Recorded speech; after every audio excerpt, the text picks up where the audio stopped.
Okay, welcome everyone. I think we can start. It's already 5 p.m. So greetings from Geneva and from United Nations office in Geneva in Switzerland. It's my pleasure to open the fourth panel of the ICRRA Conference 2003 under the title Towards More Sustainable Development, Multilateral Organizations and Cultural Relations in the 2030 Agenda and Beyond. Before I will start the rhetoric part, just interesting notes. I'm just connecting with you from United Nations office in Geneva when we have Social Forum 2023, which takes place in Switzerland. And one of the most important dimensions of the conference and of the forum is also cultural dimension. So I was also very happy and lucky to meet Professor Alexandra Xantaki, who was also the keynote speaker during our conference a couple of days ago. So she also gave some introductory part to the Social Forum 2023. And what is interesting also from my perspective as a researcher and as ICRRA member and the moderator of this panel is the fact that cultural dimension is visible and more important, and the awareness of the cultural dimension is really rising also in international relations. So it looks like our conference is really dedicated to the right point, and we are going in line with what is happening in terms of international organization. But from the very beginning, my name is Anita Budziszewska. I'm happy to be the ICRRA member, but on the daily basis, I'm working at the University of Geneva Center for Philanthropy and Warsaw University Faculty of Political Science and International Studies, Department of Diplomacy and International Institutions. I'm very happy to welcome you on this panel, number 4, which is closing panel of the ICRRA conference. But what I wanted to ask before I will give you the introduction of our distinguished guest is that panel this panel is more, it's a bit different than what we have a couple of days ago and today. As today during this panel we are going to look closer to the practical part of cultural relations, SDGs, and sustainable development. So we're going to talk about the case studies, so more practical perspective on how cultural relations can shape international agenda and might contribute to social development and sustainable development. Today we had 2 panels moderated by Ximena Zapata and Carla Figueira. Now it's my turn and my honor to introduce you my guests and any of our guests that will be panelists and will contribute to our panel number 4. So let me start from the first team. I could say team from British Council. So Nikki, Locke, Kimani, Njogu, and Jan Thomas. I'm sorry if my pronunciation is not the perfect one. So the title of the presentation by those panelists is Cultural Heritage for Inclusive Growth, a British Council Cultural Relations Approach. In terms of bios, very quickly, the detailed bios of our panelists on the ICRRA on the ICRRA website, but just to give you overview of the specialization of our panelists, so as follows. Nikki Locke, she is the Senior Relationship Manager from British Council, so thank you, Nikki, for being with us. Nikki Locke is a Senior Relationship Manager on Cultural Response at the British Council and has over 15 years experience in developing and delivering cultural programs in the UK, but also internationally. She led in the past the Cultural Heritage for Inclusive Growth project, which explored the integration of cultural heritage into local communities. She previously was managing also programs and festivals and strategies in the northeast of England, aiming to increase local engagement and ownership in the arts and heritage. The next counterpart, I can say colleague, the other person who is in the first presentation is Professor Kimani Njogu. Welcome. Professor Njogu is Executive Director of Twaweza Communications in Nairobi. The Twaweza Communications works in the areas of public policy, media, and culture for sustainable development. Professor Njogu holds a PhD in linguistics from Yale University and has taught at Kenyatta University in Nairobi. The group presentation will be also contribute to the presentation. Will also contribute Jan Thomas. Jan Thomas, welcome. Jan is currently Global Head of Evidence for the Arts at the British Council, leading on the evaluation and research of British Council's global arts programs, particularly looking at the evidence base around arts, cultural relations, and soft power. Ian's recent work includes the evaluation of Creative Europe funding in the UK, exploring a wide range of social, economic, and artistic impacts across the funding program in the UK, and also the evaluation programs such as the UK's Cultural Protection Fund. The next presentation by Professor Luis Capote-Pérez, titled Transhumance, a Case of Cultural Heritage Applied to Sustainable Development. Professor Pérez, welcome to our panel. In case of a short introduction, Professor Pérez is a civil law lecturer at University of La Laguna, Teneriffa, Spain.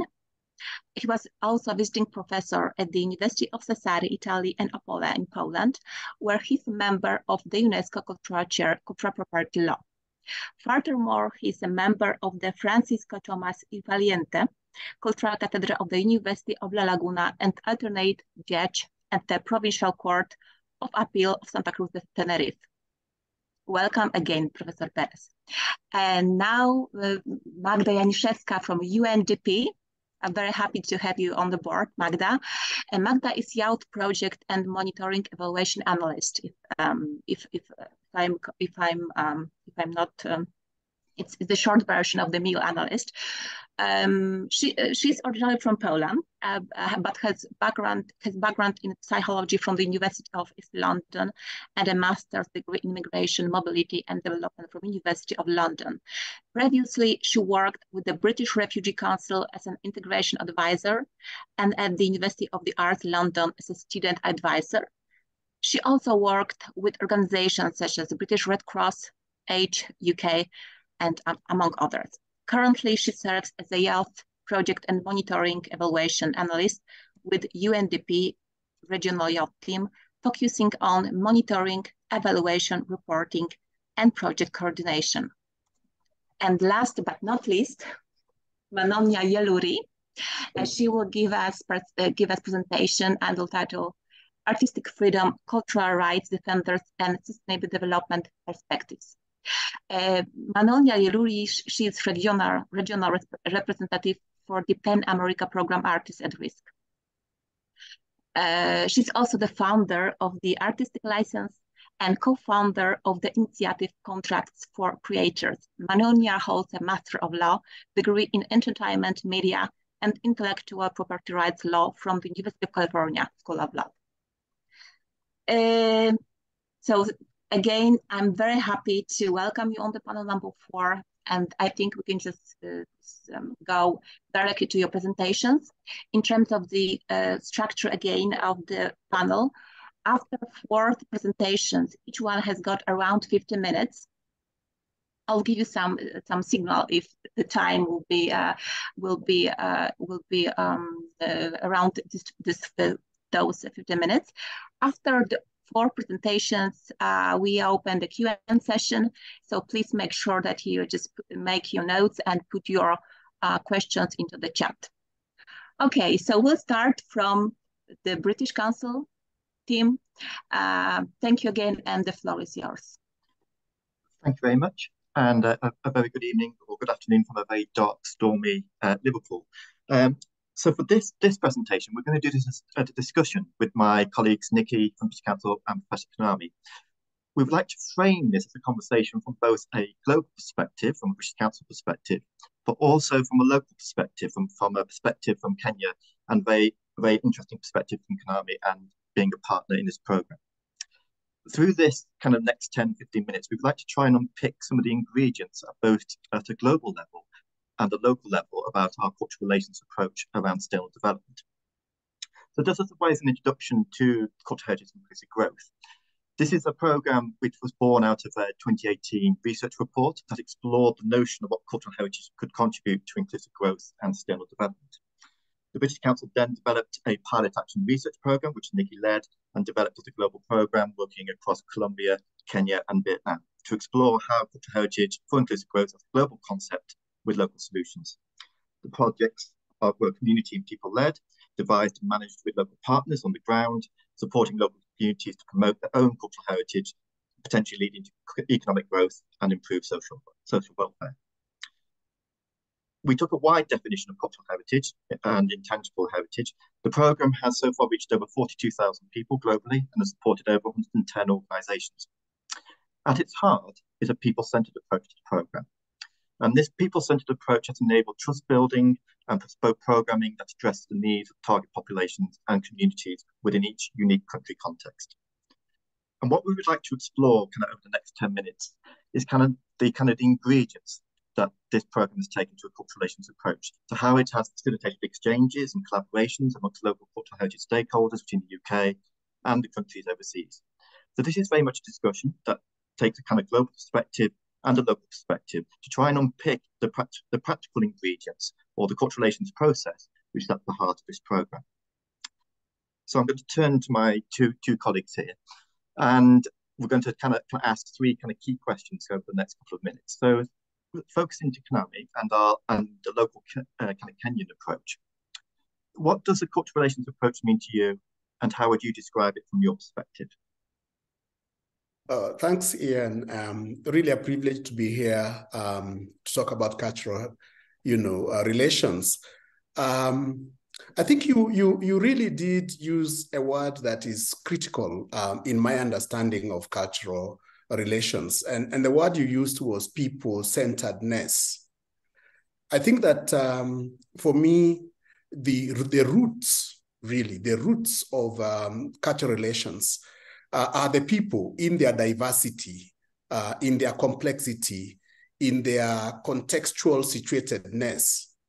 I think that is really, really critical in my understanding of cultural relations. The other critical element for me is the element of mutuality, that together we can, resolve issues that pertain to our own situations, as well as issues that might be external to our own situations. So a mutual engagement through dialogue, through deep and deliberate engagement with each other.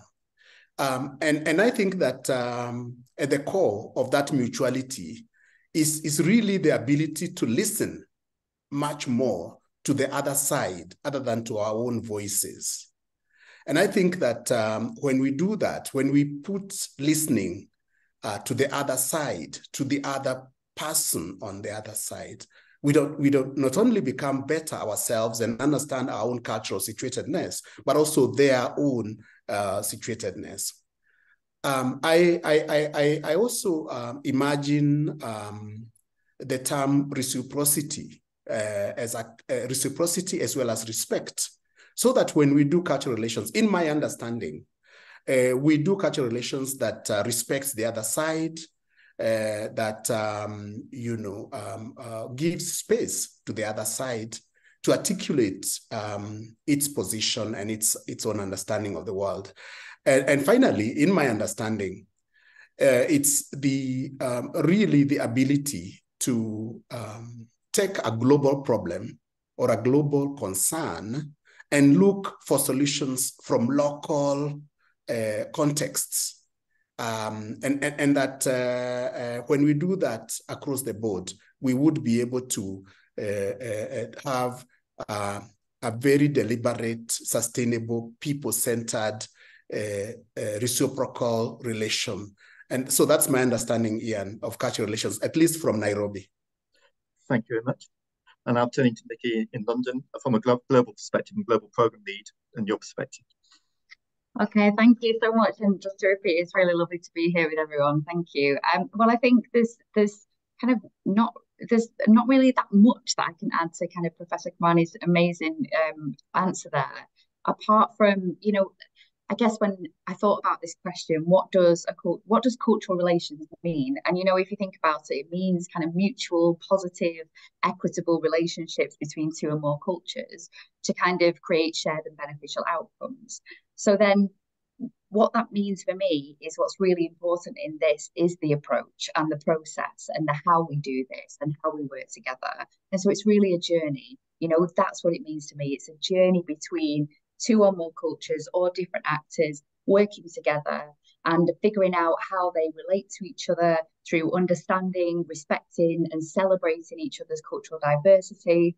Looking at kind of, and it can happen across a different range of activities, but I think it's about that ethos and that approach and kind of working together in a shared and collaborative and co-designed way, building trust, listening and responding to each other to then kind of create changes which suit both parties or suit kind of all actors within this, and also to be able to, I guess, find shared solutions to shared challenges, and also to learn from each other as well, right? To learn from each other. And if it works really, really well, then I guess with our kind of role as British Council, as a cultural relations organisation, then we can also kind of share that learning, that knowledge more widely to create more opportunities for cultural relations and strengthen partnerships, where we can, create a kind of activities and relationships and partnerships to kind of affect really positive change. Thank you, Nikki. So both of you worked on cultural heritage and inclusive growth as a program, one at the global level and one at a local level. And I'd be really interested in your kind of perspectives, your different perspectives, and if you felt that this program actually did take a cultural relations approach. So Professor Kimani, as a local partner in Kenya with Culture Grows, could you talk a little bit about, from your perspective of listening to, working with, and kind of empowering local partners and communities through this program? Yes, indeed. You know, I mean, of course, one can say a lot about, you know, the work that we have done, we are doing. But I just want to tease out one or two ideas. The first idea was a meeting, a convening that I attended in Bogota, Colombia. You know, which was organized by the British Council and which brought together a number of people from Europe as well as from Vietnam and South America. And this was my first time to go to Colombia. And I must say that a number of things struck me. And one of them really is the sensitivity to language as a way of understanding diversity. So that at that meeting, the fact that we had people speaking different languages and being facilitated, you know, through interpretation and so on, meant then that we are listening to people from their own particular location by drawing attention to the languages that they use. And that was very important for me. I also found, at least from that experience, the fact that we had less theory and more of experiencing the culture itself. So we went through a process of reflecting deeply on certain issues, but at the same time, integrating that with people's personal experiences, you know. And I remember a constant expression about, you know, we are of the water as a way of explaining the need to conserve the environment. I mean, that our whole system as human species is driven by water. So that is one experience. The other experience, of course, is the work that we have been doing in Nairobi, which has been absolutely phenomenal in terms of broadening my understanding of the ways in which cultural relations could actually be done. And our critical, again, term, which we have carried along with us, is the concept of inclusivity. The fact that people, we are able to bring into the conversation people from the practice of culture, people from government, so policymakers engaging, practitioners. We have researchers in the room, and then we have, local, ordinary people, engaging others in technology. So we have Google in the room, working closely with someone from a rural space in Kenya and asking the very critical questions. So I think this idea, and this is from Cultural Heritage for Inclusive Growth Symposia that we organized. We organized one in 2020 and another one in 2021, again, which brought participants from Colombia, from Vietnam, from Tanzania, from Uganda, from Kenya, again, in very, very deep conversation. So what this has taught me is again, the possibility of discussing deep policy issues with ordinary people, and trying to tease out what is possible, in terms of solutions, and to understand that solutions might be found in the most unlikely spaces. It's not necessarily found in the university. Solutions can actually be found where people speak the local language. What we need to do is to listen more to them. And I think that is very, very important, very, very important for me. The other thing that I have learned, again, in the work that we've been doing, it's adaptability. The fact that we are able to adapt our programming, our work on account of what we have had, so that our ideas are not fixed. We listen, we make adjustments with a lot of respect and so on. And I think that approach in which our responsibility is not to persuade the other side. Our responsibility is to listen more and be able to engage and to be able to shift our perspectives on account of what we have had and so on, when confronted by a much more compelling position is really, really important. So I think that for me, in our context, in terms of the work that we are doing, it's this ability to build networks, to learn from each other, to create synergies between practice and theory and experience and so on, and to move out and inside communities to learn. So this is what I have been learning. In fact, one of the things, Ian, that has happened as a consequence of our last meeting is a reimagining of our next point of work, on account of feedback that we received from communities. And therefore, this has been a very exciting period for me in terms of learning how to do cultural relations. Thank you very much. Nikki, if I could turn to you as a global program lead across the three pilot countries. How did you want to ensure it developed in a way that was locally rooted and globally connected? Okay, well, I mean, I think how we wanted to ensure that was through taking a cultural relations approach, really, and just to go back to what you were talking about at the beginning, Ian, and I think, Kimani, you've covered so much there as well, which I'm probably going to say a couple of things that are the same, which is actually, I think, really encouraging and great, because it feels like there's that ethos across the programme. But just to give everybody kind of a bit of an insight into kind of my role, I was brought in, as Ian said, to take working with colleagues in country and partners to take this research report from kind of theory to practice, and the whole concept of cultural heritage for inclusive growth. So the role and value of heritage to create social and economic benefit was in this research report as kind of a universal concept. And we had research from the UK, from different places internationally, saying there's something here, this works, So my job was then to take that to work into three completely different contexts. In Colombia, working with indigenous communities, indigenous peoples. In Vietnam, with local communities. Lovely picture behind me, and working with artists to celebrate different cultural heritage, and also with fantastic partners in Kenya, like Kimani, who's here with us today, with Book Bunk, who are restoring kind of libraries in Nairobi. We ran a grant scheme, so you can see that kind of this idea of this sort of globally connected concept, and thinking about what does it mean to be locally rooted.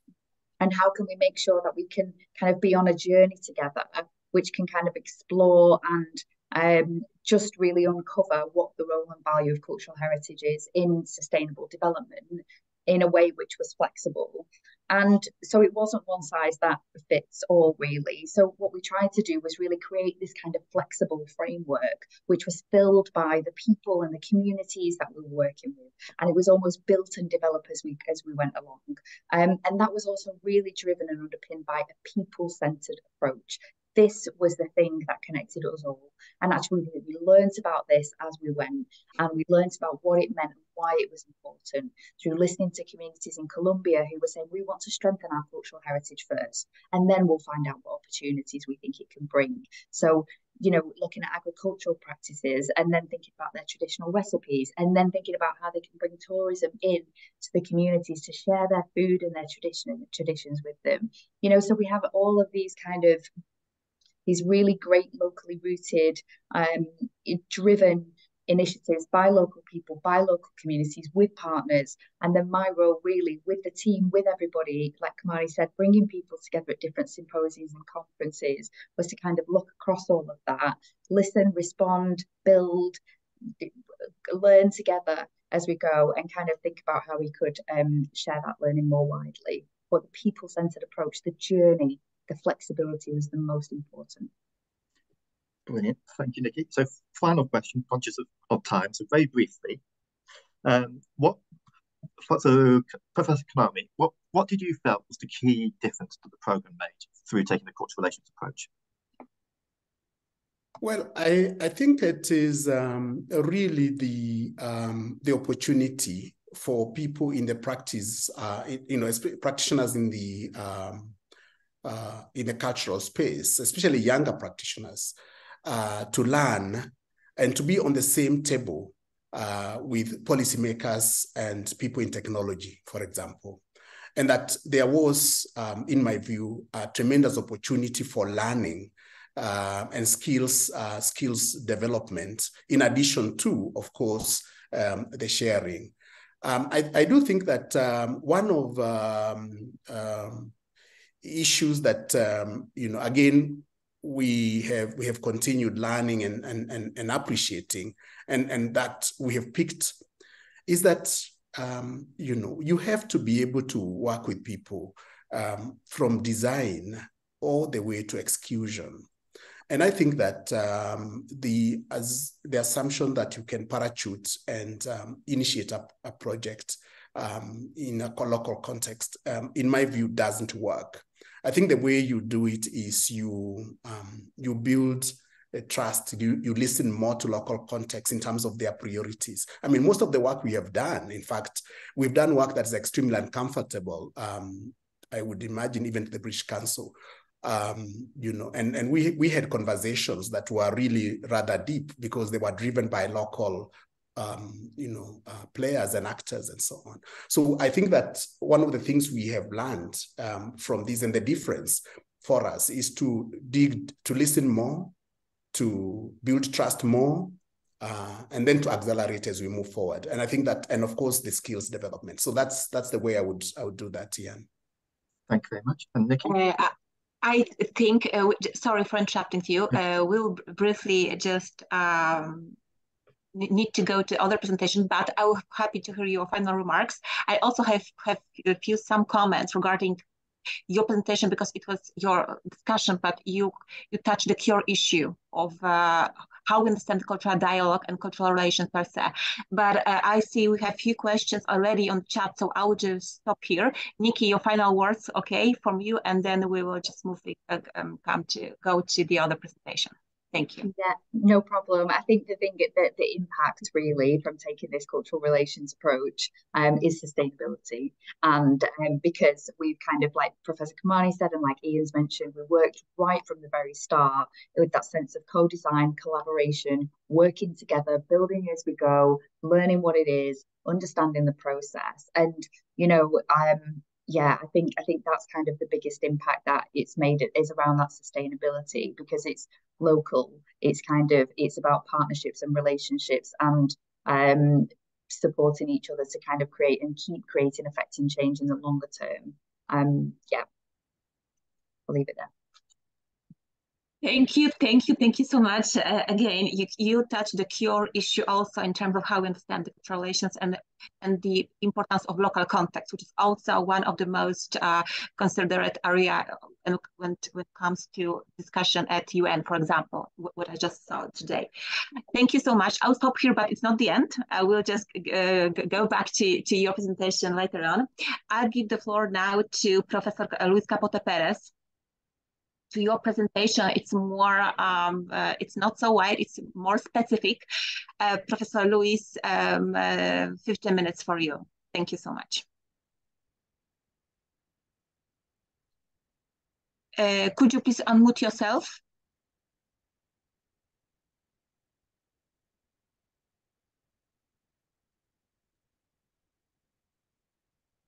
We cannot hear you.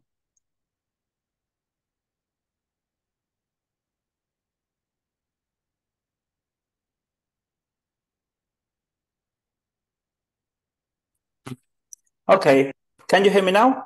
Okay, yes, yes. Tricked me a little. First of all, I would like to say dziękuję bardzo to you, Anita, for the opportunity, the invitation, and also saying muito obrigado to Professor Pedro César Melo for all the effort, all the support, and the kindness in the process of preparation of this participation.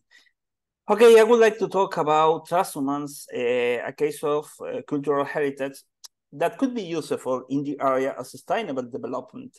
This is the result of a joint research with a colleague of mine of the civil law area of University of Laguna, Professor Calzadilla Medina.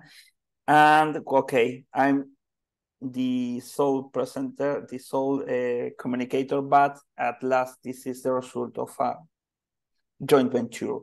So, well, only to remember, we have at the European Union the idea of a Green Deal to make the European Union economy more sustainable, trying climatic change, or more correctly, the human influence in the process of climate changes into environmental opportunities, and trying to do one transition just and inclusive for all. The idea of no one will be left, and trying to substitute the actual model of economy into another more efficient and competitive. I think we all can agree that these are interesting ideas for the near future, not only for us, but especially for the next generations. The matter is, how can we go to achieve those goals?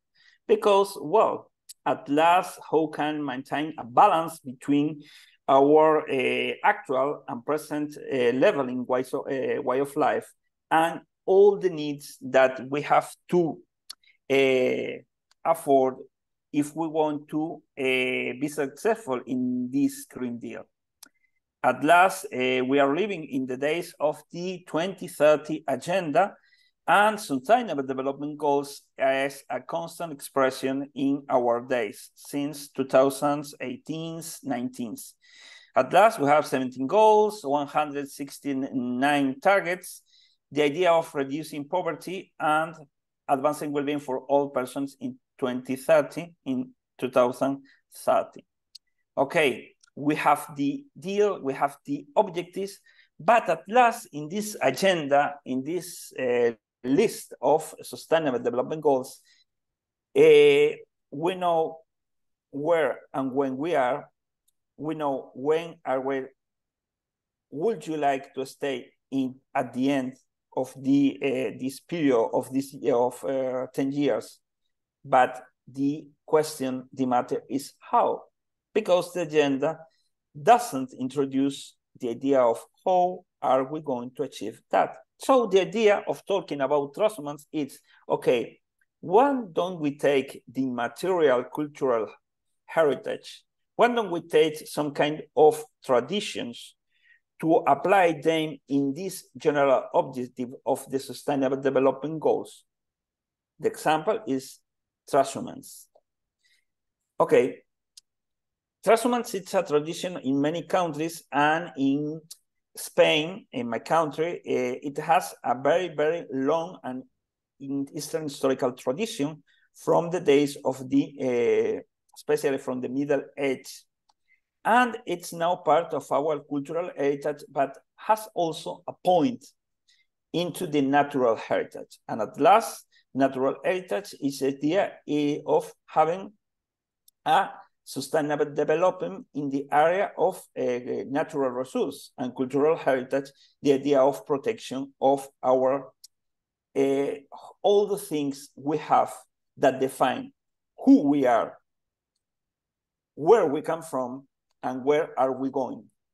And for example, in the Spanish Constitution about natural heritage, it says the rule you can see in the presentation. Everyone has the right to enjoy an environment suitable for development, as well as the duty to preserve it. The idea of sustainable development is present in our Constitution from 1978. And the public authorities safeguard rational use of all a natural resource, based on the idea of essential collective solidarity. The idea that we are not the owners of natural heritage, nor cultural heritage, but merely custodians. We have received from previous generations, we are going to transmit to further generations. In the area of cultural heritage, the next article said, public authorities shall guarantee the preservation and the enrichment of historical, cultural, and artistic heritage of the peoples of Spain. So, okay, we have two constitutional rules about protection, conservation, and enrichment of heritage, natural and cultural. Okay. In the area of cultural heritage, we have the idea of material heritage, the idea of heritage as things, good things, and immaterial heritage, goods, ideas, the idea of the living heritage, not versus, but with traditional things and static heritage. And in Spain, we have the protection of immaterial cultural heritage, for example, in the idea of ethnographic heritage, not only movable and immovable properties, but knowledge and activities, like transhumance, and also the idea of activity goods of the material heritage. That's because we have two national acts about cultural heritage. First, from year 1985, material and ethnographic like a curiosity. But from the year 2015, we have the Immaterial Heritage Act, trying to protect this living heritage. Why it's interesting to talk about transhumance to using in the achievement of the Sustainable Development Goals? First, it's living heritage because it's a tradition, but it's in practice today. Secondly, ethnographic heritage protected by 1985 Act and also by 2015 Act. National acts, but you have also 17 regional acts. For example, Canary Island Cultural Heritage Act protects also that kind of heritage. And many aspects related with cultural identity. For example, the protection of shaping landscape, cooperation for social inclusion, food safety and sustainability, and part of our cultural identity, because the history of transhumance is the history of many aspects to understand the history of the peoples of Spain, especially from the kingdom, the former kingdom of Castile. At last, we have to say that we are in a crucial context because the Green Deal and the Sustainable Development Goals constitute important challenges. I'm not sure we are going to achieve them because I think the agenda is extremely ambitious and we have point A, point B, but we don't have a clear way. Then we have, without that way, we need to develop, we must develop useful strategies to achieve them. And institutions from cultural heritage based on conservation, promotion, and enrichment could be useful. And this is the example of transhumance. You can see some reference, bibliographical reference, some of them in Spanish, some of them in English. And I think I'm in time, and this is all. I am ready for the question in the last part of the panel. Thank you very much again for your attention. Thank you so much, Mr. Pérez, also for keeping the time and for a very disciplinary approach. Thank you so much. Actually, you mentioned at the beginning the EU. Well, this cultural dimension and culture per se, or maybe broadly speaking, international relations on the agenda of EU. It's one of the priorities starting from 2014 to 2016, and the strategy of EU and international cultural relations. So I believe your topic and the case studies you presented, it's not just interesting, but also just suits perfectly and shows by the case study this importance of the culture.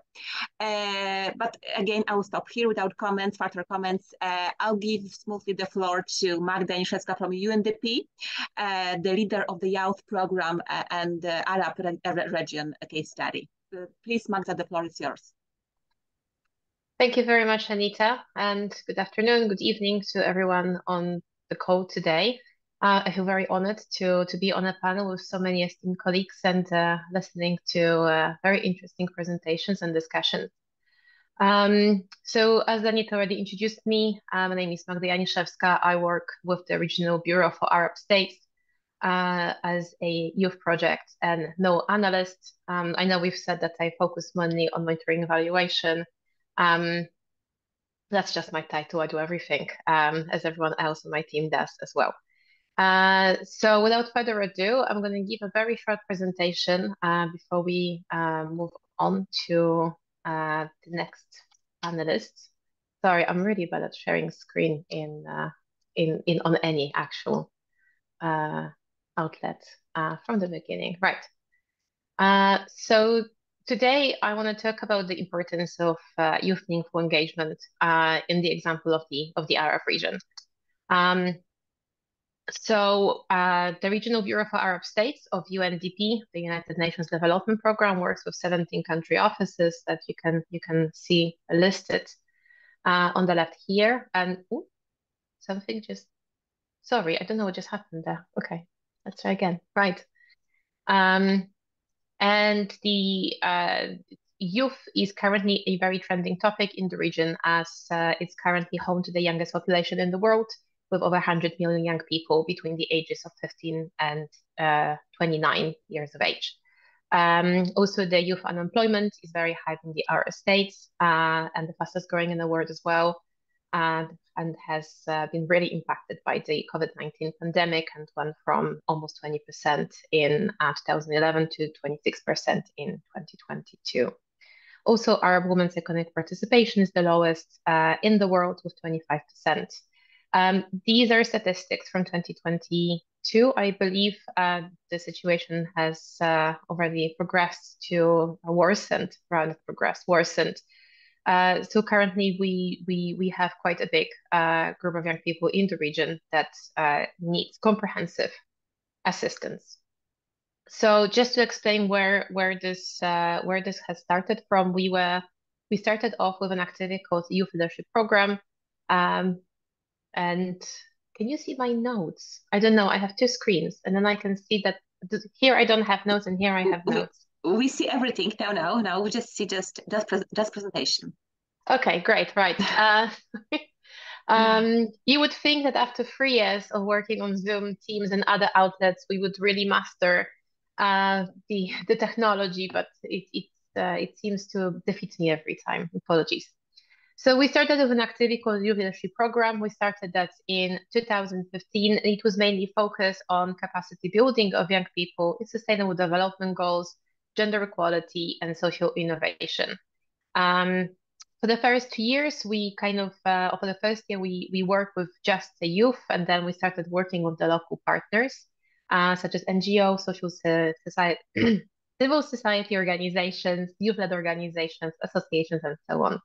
And throughout the years, we've worked 17 countries. I think it's important to say that this is a participatory program, which means that every year we would ask our country offices if this is something they would like to participate in. So our initial approach is that we would come up with a regional theme So they would focus, like you can see here, on social cohesion, on economic empowerment, and good governance. And we would come up with this national action plans and agendas and produce knowledge products that we would then share with country offices. You know, have them work with the young people and kind of use tools like design thinking to develop social innovations that were, on one hand, addressing one or more social issues in their communities and also aligning with one or more of the SDGs. So as you can see, throughout the years, we had quite the momentum. We started with 40 youth in YLP5, which was 2018. We already had over 14,000 in our network. But we kind of had that feeling that something was missing. So obviously throughout reporting periods, but also some sort of reflection points of our counterparts at country offices, we realized that the maybe not the quality, but what country offices and our partners on the ground were able to deliver in terms of programming and capacity building wildly varied from a country to a country. So we kind of started having this conversation, one of our country offices, and we kind of realized that possibly that missing element was the cultural local context, right? So we kind of realized that coming up with themes and knowledge products, agendas on a regional level, and then kind of applying the one-size-suits-all approach, it just wasn't going to work. What we had to do is say, okay, so we're going to sit with this country office. We're going to talk about the needs of the youth there, about their local situation.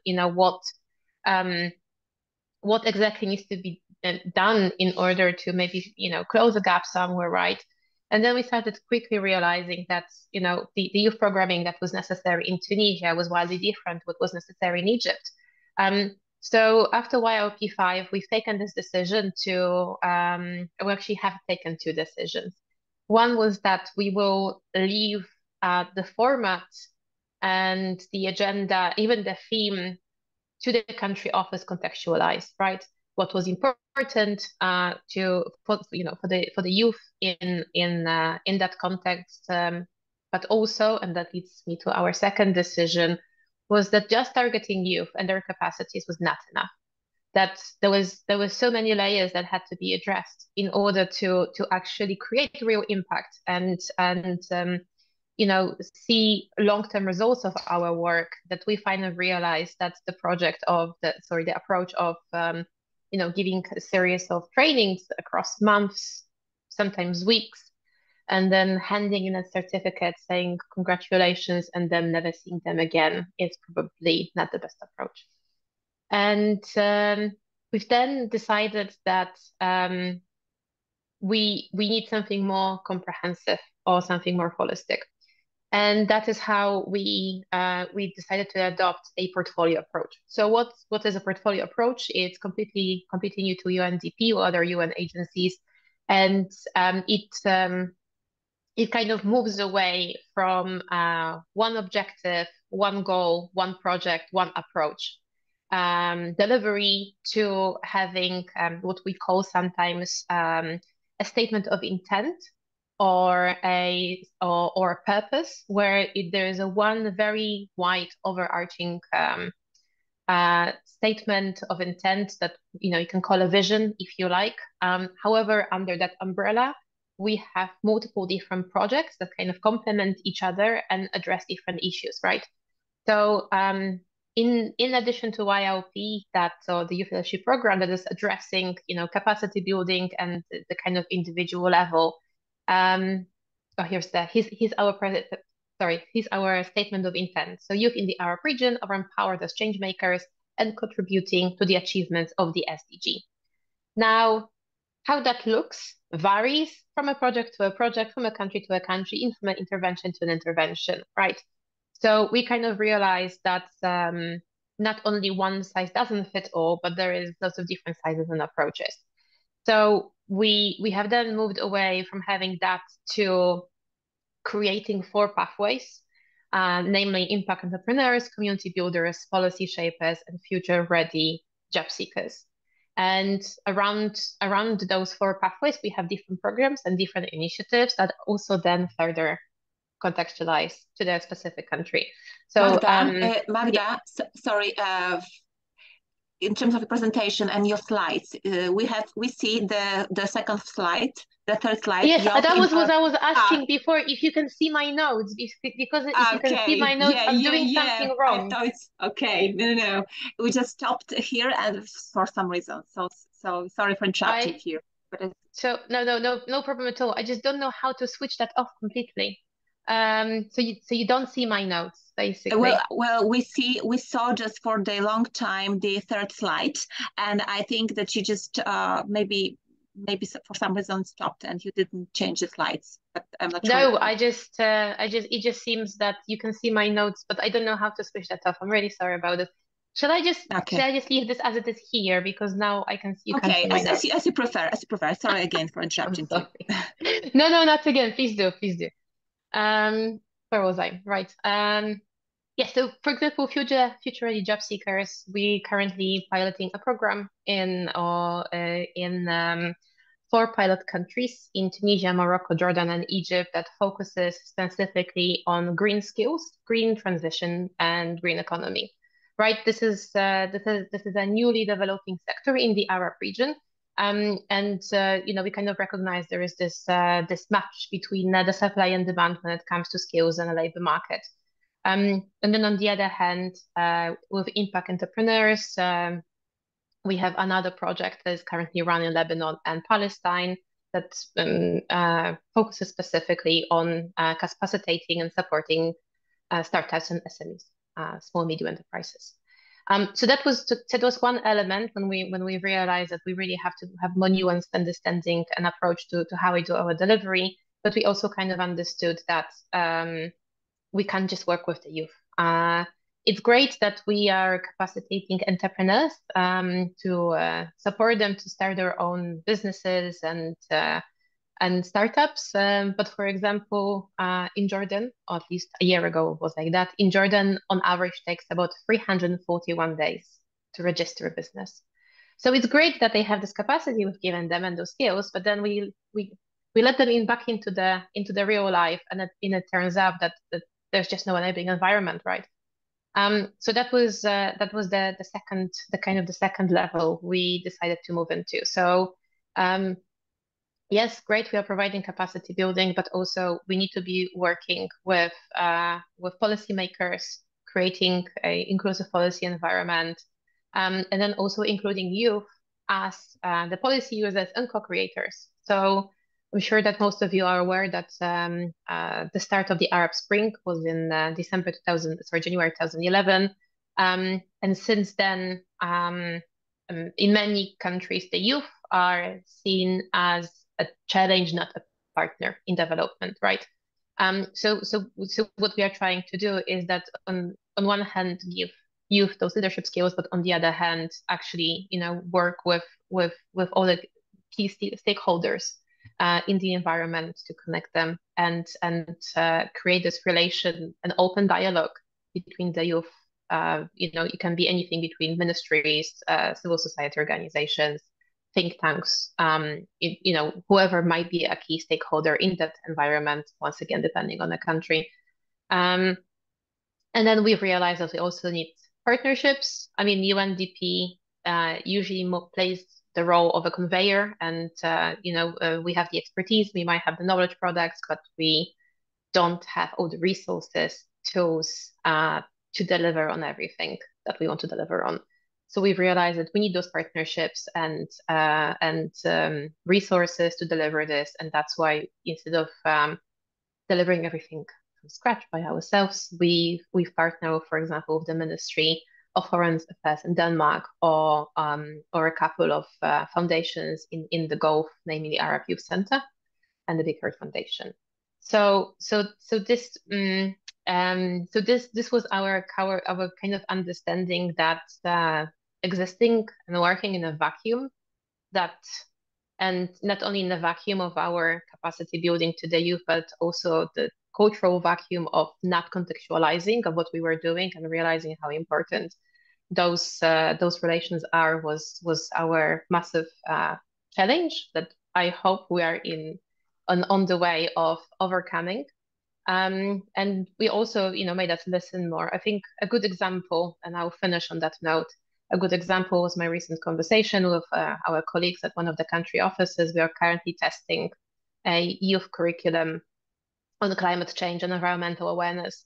And I said, so we developed this knowledge product, do you want to test it? And our counterparts in the country office had multiple questions. And they said, well, actually, majority of people we work on this are already living the reality of the climate change, and they are already believing in working on, not mitigation, but adaptation. And, if this is the kind of knowledge or insights you would like to hear. And I was like, yes.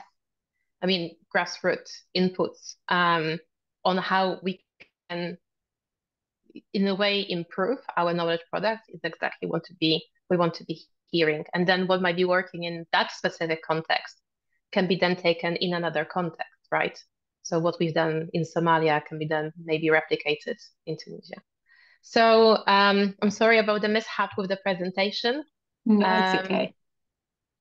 So thank you very much for listening, and I don't know how to stop sharing. There it is. Okay, no, Magda, sorry. Thank you very much. Thank you so much from me and from us. Actually, your speech was so clear that your presentation just it doesn't interrupt at all your speech. Okay, so without any further comments from my side, I'll give the floor to Manojna, Yeluri. Please, 15 minutes, and then I just collected a few questions. I have 4 questions from audience. So without further delay, Manojna, the floor is yours. Thank you. Thank you so much, Anita. Just checking to see that everyone can hear me. Yes, okay, perfectly. Super. Thank you so much. And a big thank you, I think, to everyone who's been a part of this conversation and this discussion, all the presenters before me as well. This is undoubtedly, it's a pity that we're ending the conference on this note, but also I think it's ending on such an impactful subject.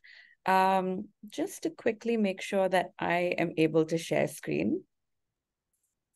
All right, I'm going to assume that everyone can see my screen. Oh, yes, we can see. Yeah, of course, and of course, as things go, has to be some confusion no matter how much time we've all spent here. So yes. All right. Thank you so much. It is, as I said, an absolute pleasure and honor to be here with all of you. And today, I'm very happy to be speaking a little bit about the kind of work that we do at PEN America's Artists at Risk Connection.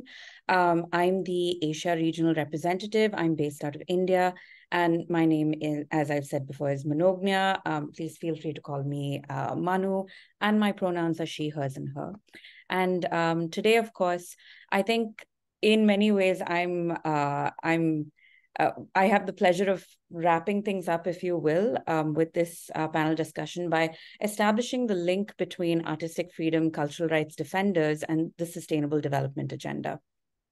So to those of you who haven't really seen Artists at Risk Connection, this is just a hint of what our landing page looks like. And in many different ways also, I think it summarizes the ethos of the work that we do, which is that we acknowledge that artists actually take risks for all of us. And we're here to sort of establish a global network that offers them different resources for assistance.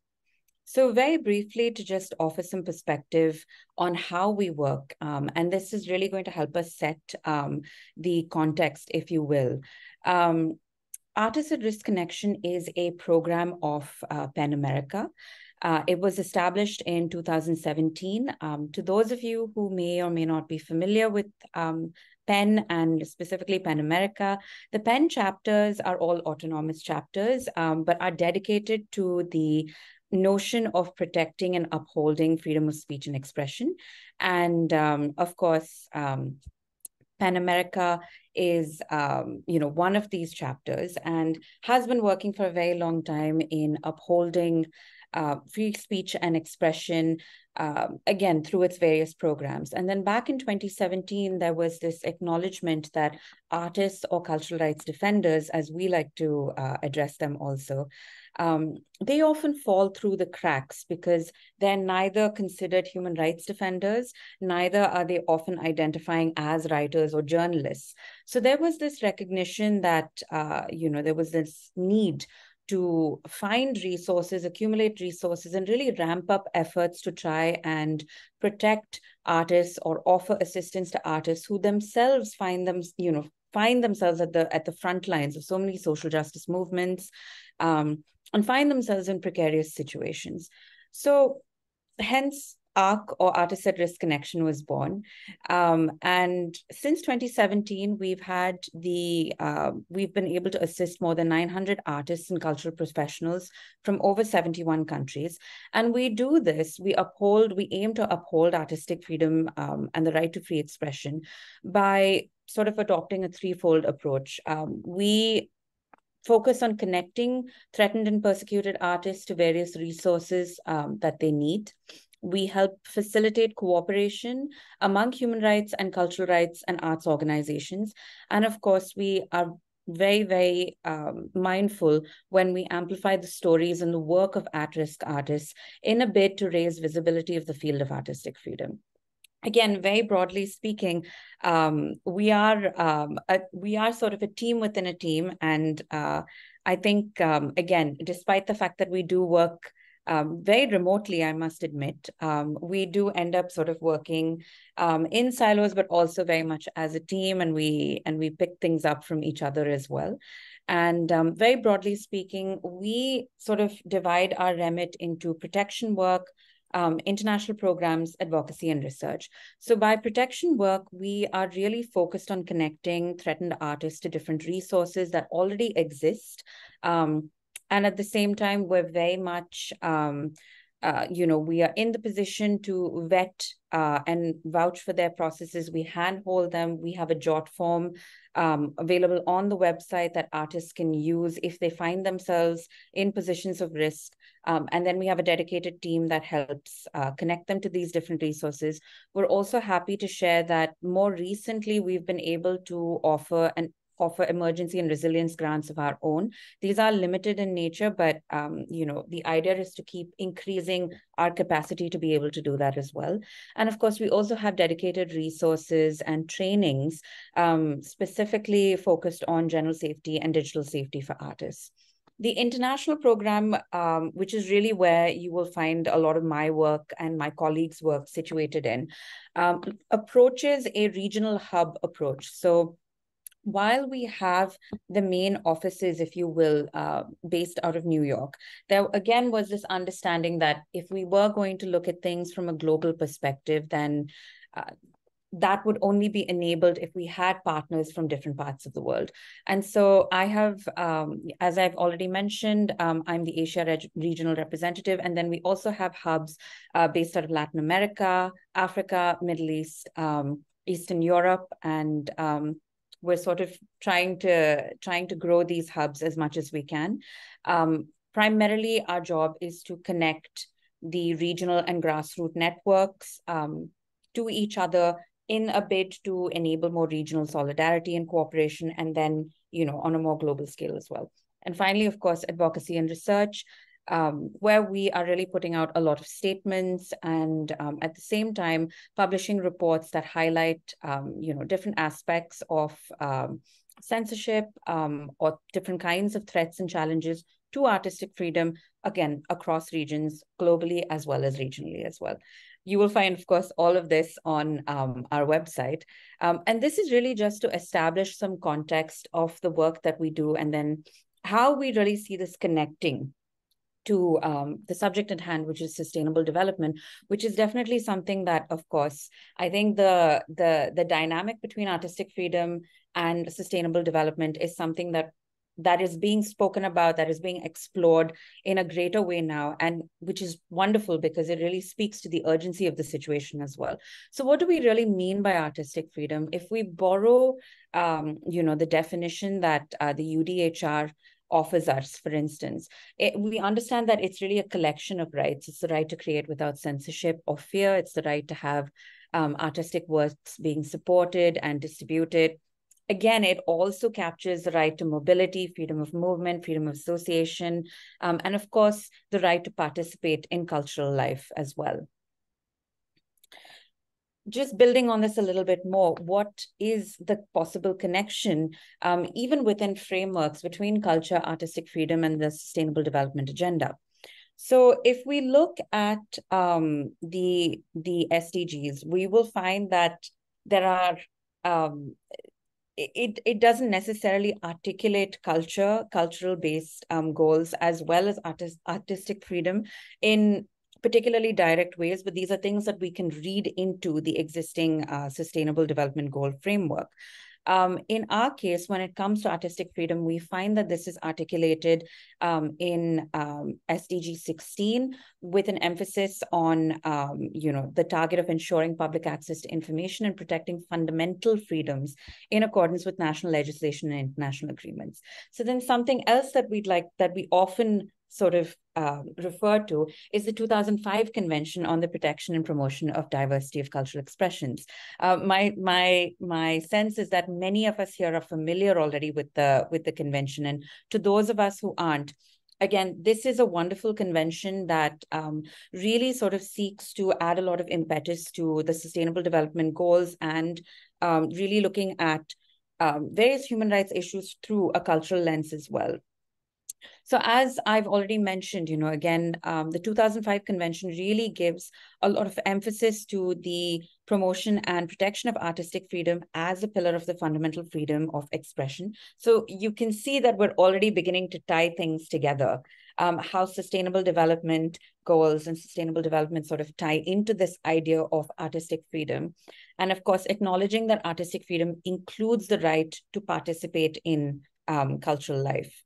Moving a little bit further, I must admit, I do wear my lawyer hat also when I go through things like this. So it's less imagery and more about trying to establish connections, whether they're linear or not, of course.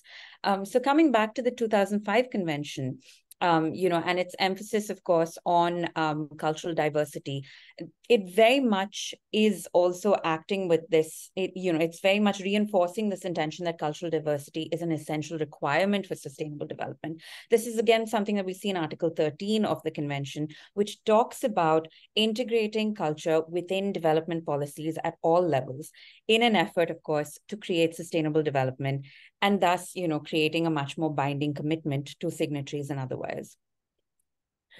And last of all, of course, I do want to borrow language from the Special Rapporteur in the field of cultural rights, Alexandra Zantaki's more recent report. My understanding is that she's doing fantastic work, of course, and we work very closely with her. And there are more reports in the works, of course. But this language is specifically from the 2022 August report that focused on development and cultural rights. And I quote, "There is a need to adopt a human rights-based approach that includes cultural rights throughout the implementation and monitoring of goals. The indivisibility, universality, and interdependence of all human rights ensure coherence and provide clear red lines to guarantee sustainability and prevent harm. The realization of one human right cannot be isolated from its impacts on other rights, either in planning, implementation, or impact assessment and evaluation." So what does this really mean for us?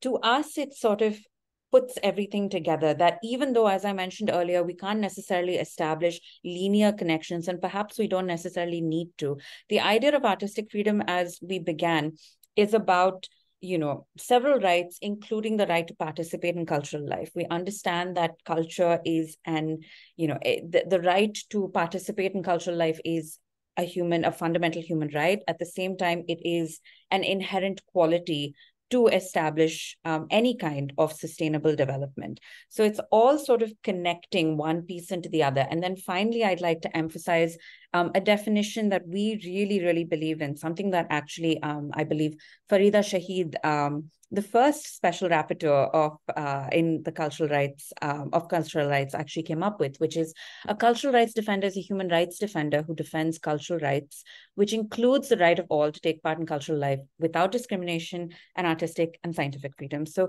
the idea again is we have human rights defenders, and now we're really supporting and furthering this idea that cultural rights defenders are a little bit of a niche unto themselves. And these are really artists who find themselves at the helm of social justice movements, who identify as activists. Maybe sometimes they don't identify as activists as well, but their work sort of squarely locates itself here.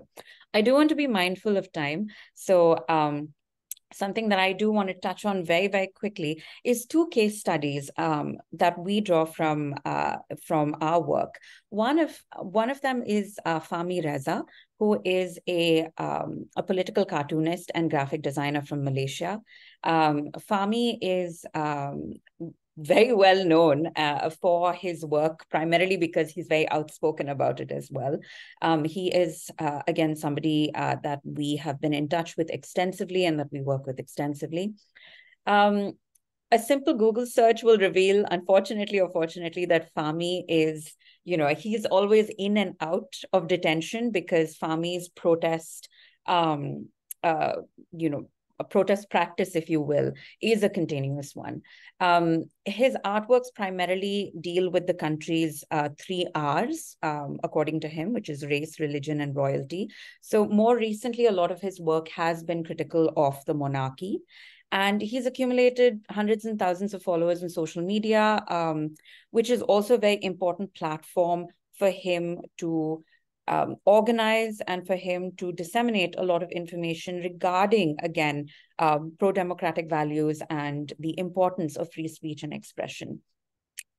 And then another case that I did want to very quickly draw attention to as well is that of Leena Manimekkalai, who is originally from India and currently in Canada.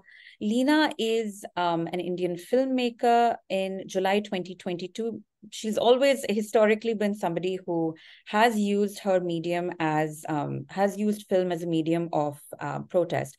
In July 2022, she uploaded the poster for her new short film, which was titled Kali, and where she depicted herself dressed as the Hindu goddess, Kali, of course, with a twist where she was holding an LGBTQ pride flag and smoking a cigarette. Unfortunately, the next morning, she woke up to more than 250,000 tweets about the poster with the hashtag Arrest Leena Manimekkalai. It has been a journey for her. Suffice to say that, again, there are more details about this, but and we have been able to support her in various ways. Several organizations have. In February 2023, the Supreme Court actually granted Leena some legal protections, preventing the police from taking coercive actions against her on the basis of charges if she were to return to India. Unfortunately, the saga is not over. This is a very, very convoluted and complicated situation for her, and one that both her and her family have had to endure. Finally, just some recommendations from ICRRA, drawing, as I said, on these experiences of working with artists at risk, and then also really heavily leaning into the reason why it's important for us to acknowledge cultural rights defenders and artistic freedom violations. Through their art and activism, socially engaged artists use creative mediums to raise awareness of human rights issues, mobilize social and political movements, and advocate for change. Undoubtedly, an inherent element of sustainable development. We urge all our parties to pay urgent attention to the risks faced by artists and cultural professionals globally. We call on multilateral institutions to proactively monitor and address these violations of artistic freedom, and to collaborate with art and cultural organizations to better support these artists. And finally, of course, we urge organizations to also collaborate with human rights organizations and solicit their expertise on supporting these vulnerable populations in the form of a number of various mechanisms: emergency grants, residencies, so have you. If anyone's interested, you can have a look at this publication, which is available. It's freely downloadable on our website. It does contain more detailed interviews with, of course, Fahmi and Lina, as well as 18 other artists, and really sort of brings home the connection between the work that they do, pro-democratic movements, and then in a sense also, if we dig deeper, the Sustainable Development Agenda as well. Again, I would like to be mindful of time, so I would like to close here, and I hand it back to you, Anita. Thank you so much, Manojna. Actually, there is all the topics and all the presentations you just delivered, they are so interesting and so broad that we can just talk and talk. But unfortunately, we don't have that much time. But I think we just continue in the future, because you touch also, Manojna, a very important issue regarding the role of artists in international cultural relations. You referred into your presentation to the quotation of Farida Shahid. I remember it was 43rd session of Human Rights Council.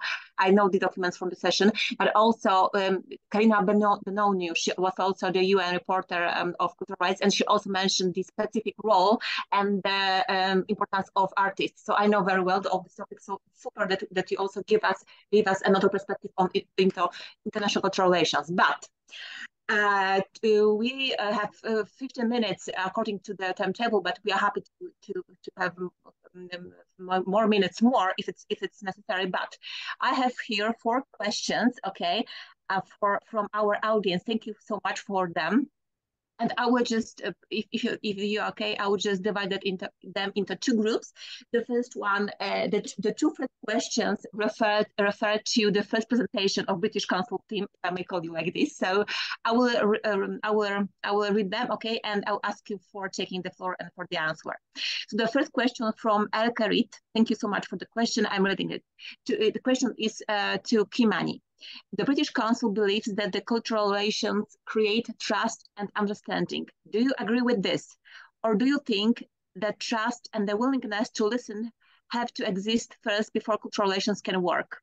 And the others, sorry, I will read another question because it's also to the first presentation from Odila. Can you elaborate on what you mean by inclusive growth in this context? At some point it was mentioned during the presentation. So the floor is yours.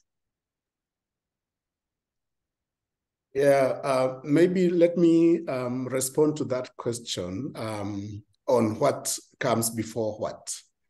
I believe that the first thing you do is you listen and build common ground, so that you have to be able to listen, build common ground, find consensus on certain issues, and then you engage cultural relations. I think that, whereas one would say that cultural relations precedes trust building, in my view, it is listening, building trust, do cultural relations, then you are deepening trust and you are able to engage even more. So that's my response to your question. Okay, thank you so much. Do you want, Nikki and Ian, do you want to refer maybe to the question number first or second? Yeah, of course. I can talk a little bit about inclusive growth. What we really mean by that is tangible opportunities which create economic and social growth that benefits everyone. And so in the actual research report, if you want to have a look, I can post a link in the chat. But actually, there were lots of different kind of working concepts and theories, and how inclusive growth was kind of looked at and kind of defined back in 2018, OECD, the Royal Society of Arts, and but there was one thing that was kind of really common, was this idea of inclusive growth. So growth that is inclusive, that enables people to define opportunities for their own growth, for their own benefit. And that's kind of the inclusive growth approach we went for, and it meant different things in different places. So whether it was looking at kind of how cultural heritage, the crafts, for example, and traditional craft products in Vietnam or in Colombia could help those communities to bring in more income, how they could think about their craft and traditional practices, and kind of materials that were needed, to kind of look at reforestation and planting. I think it was the Marichi palm in Colombia, which was about sustaining their traditional craft. I don't know if Ian, you've got anything to add.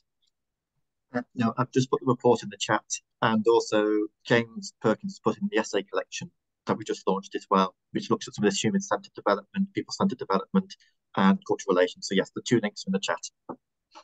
Thank you so much. I have another. It grasps, it tackles all the presentations we had already, and it's actually back to the core of the issue of international cultural relations and its value. I will read the comment and the questions. It's down below the chat if you want to follow me as well. It's clear from these presentations that the one-size-fits-all approach does not work and that you need to adapt for local context. My question for panelists would be, how do we combine the need to adapt for local context with the need to maximize the global reach and scalability of programs and initiatives? What's the magic trick? I join you, James, with this question. Please, the floor is yours. It's open question for all panelists, so please feel free to take the floor. So the question is about the local, how to adapt the international cultural relations into a local context. Maybe me, for example. Sure. Me? Okay. Please, yeah, of course.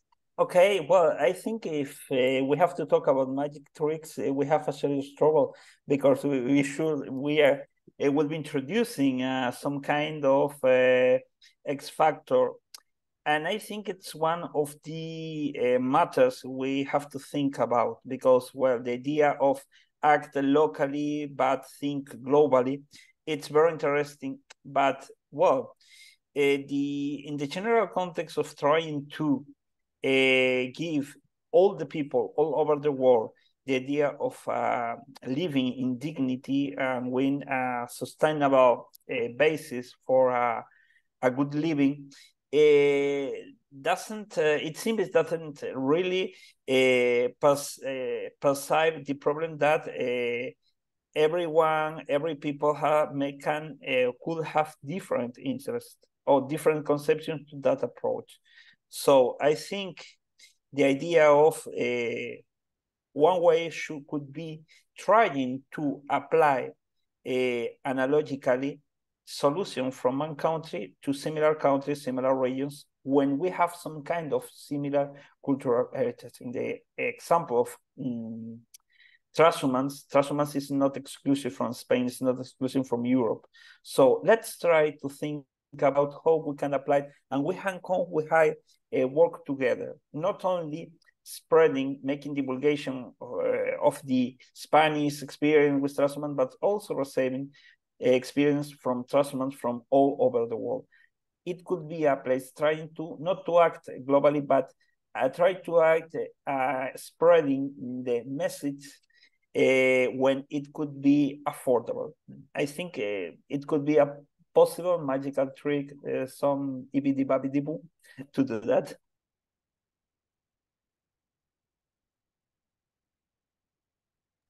Thank you so much, Luis. Magda, the floor is yours. Thank you. Sorry, I just really quickly want to compliment what Luis said. I've already put a comment in the chat and then realized that I've opened a can of worms without giving much background. I don't think there is a magic trick because also I want to ask a question back. Why do we need to maximize global reach? I mean, as much as we know more about developmental activities and interventions, the more we realize that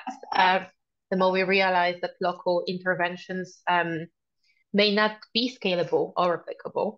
But as I said in my comment, if there is a magic trick, it might be systems thinking approach, because in that, if we look at scaling an initiative, we are offering a solution at the level of a problem, rather than at the level of what caused the problem initially. And usually what caused the problem is a system, right?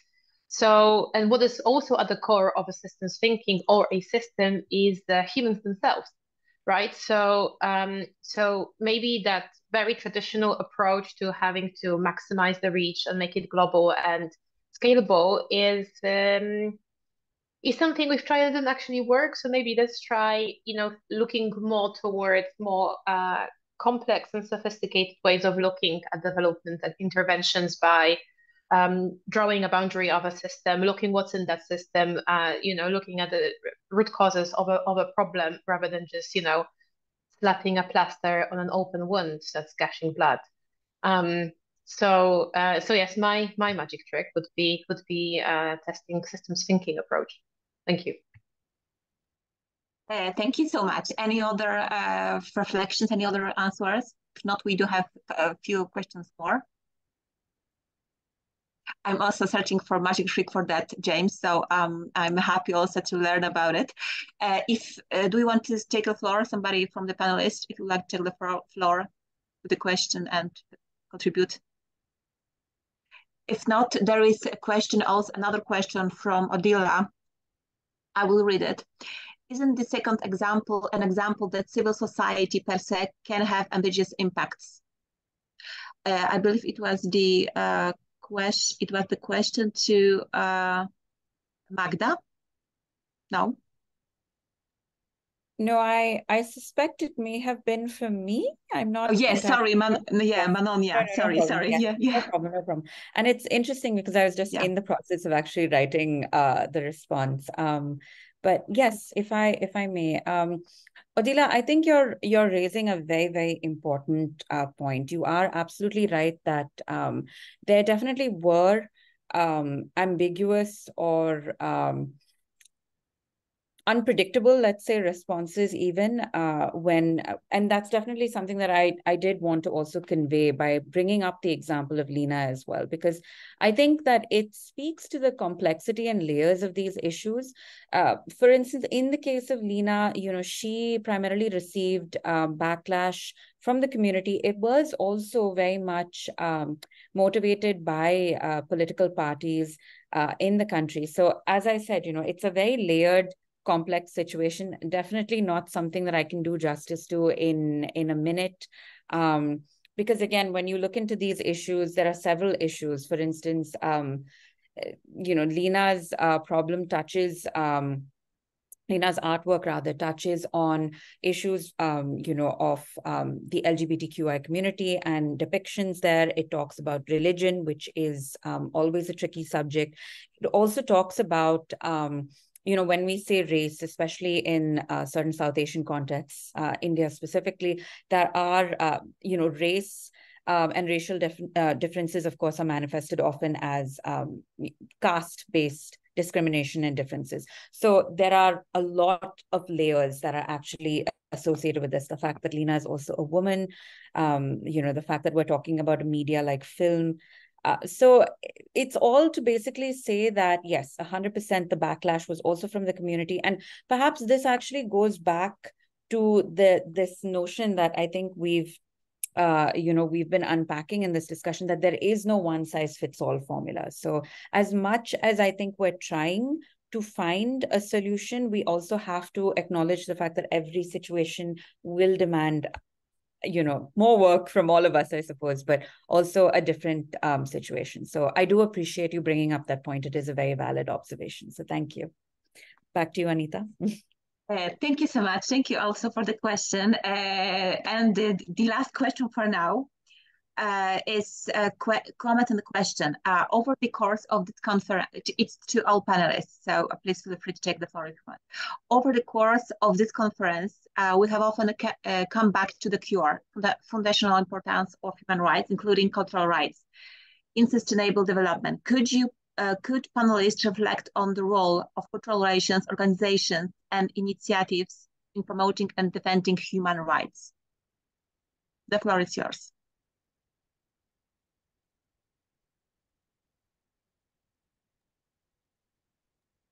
I'm maybe start very quickly, just like offer, I suppose, because I feel like this really ties in to the work that we do. So in terms of the role of cultural relations organizations or cultural institutions in general and, promoting and defending human rights, there actually needs to be a lot more bridging of that gap, because as it stands right now, the two domains, they definitely speak to each other more extensively now, but traditionally, there is quite a bit of a gap between both the realms, so to say.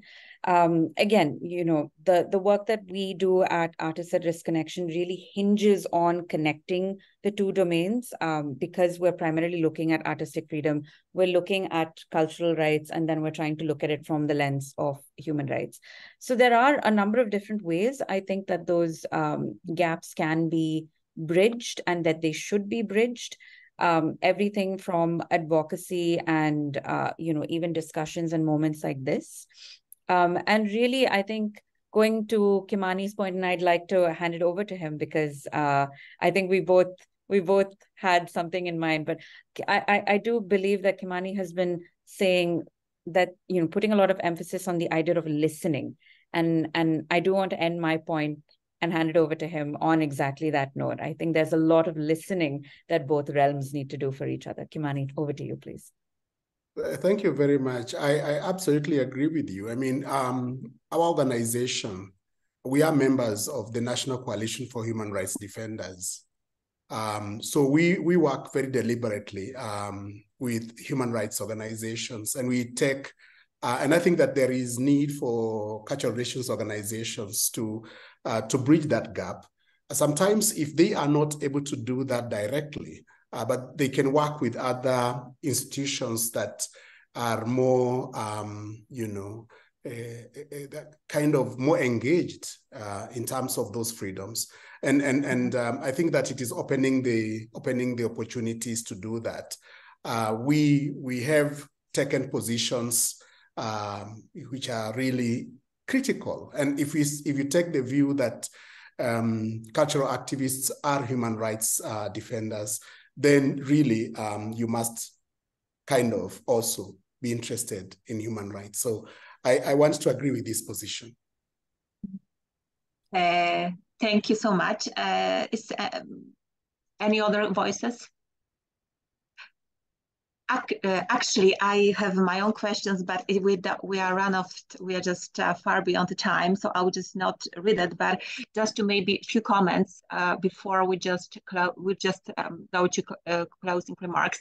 Well, in terms of international cultural relations and international organizations and human rights, actually, all agendas of all organizations taking into account this area as one of the most important one, as we cannot talk about the cultural relations without understanding human rights and its specific cultural context. It was also indicated and strengthened by Professor Santaki during her presentation, but also if you go to the reports, for example, Manojna referred during her presentation. What I want to say also is the fact that for those who, James or for others who listen to this presentation and want to answer the question and waiting for the answer for the question, sorry, Professor Enzerini, who was the one of the panelists during the previous panel, he wrote a book called Culturalization of Human Rights Law, published by Oxford University Press in 2014, one of the most famous, very well known in the area book. And he shows how the international organizations and international judgments, international courts can create these kind of cultural context of human rights. So the book is very good and shows perfectly how it looks like from the perspective of international organizations. I know that there was some sharing of the publication of the panelists, so I can recommend you this book as well. My final comment, if I may, I will not go to the questions as I mentioned, we don't have time, but what I want to say also to James mentioned during his comment regarding the local context. There is a movie called, it's a documentary movie of one of the owner and founder of international NGOs called Cantari, the change within. This is the title of the movie, documentary movie about the NGO Cantari. One of the founders is the person who was nominated for Nobel Prize for the work. But why I'm referring to this movie? This movie was screening in the European Parliament 2016 and shows exactly how the social projects, international projects, and the work of international NGOs, international organizations, and international institutions cannot be done successfully without taking into account the cultural context and a local context, I should say, per se. I will not go deeper into the details of the documentary movie, but for those who like to go and maybe see how it works from the kitchen, from the behind the scenes, it shows perfectly how the cultural context, local context is important to understand and to make these successful projects. I will stop here. If you'd like to have any final remarks, any final words, this is the time before we close the conference officially.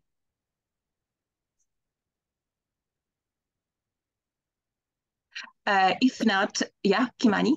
Yeah, I was just going to say that we must always be learning. So our cultural relations work must be always a journey in learning. And I think that's what I would want to say as my last word. Yes, thank you so much. Any other final remarks? If not, I would like to very say thank you very much for all the presentations, for all your input, for being here with us. And bearing in mind the fact that our panel is the last one, on behalf of ICRRA, the International Cultural Relations Alliance, would like to thank you people who actually make this happen, the conference.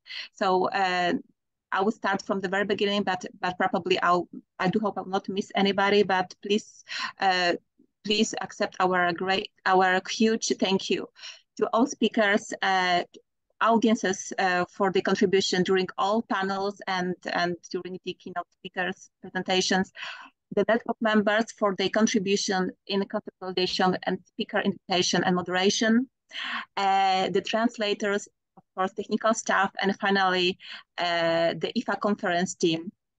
Evelyn Bloom, Clementine Boyfer, Dr. Christina Buch-Rieder, and Pedro Cesar Melo.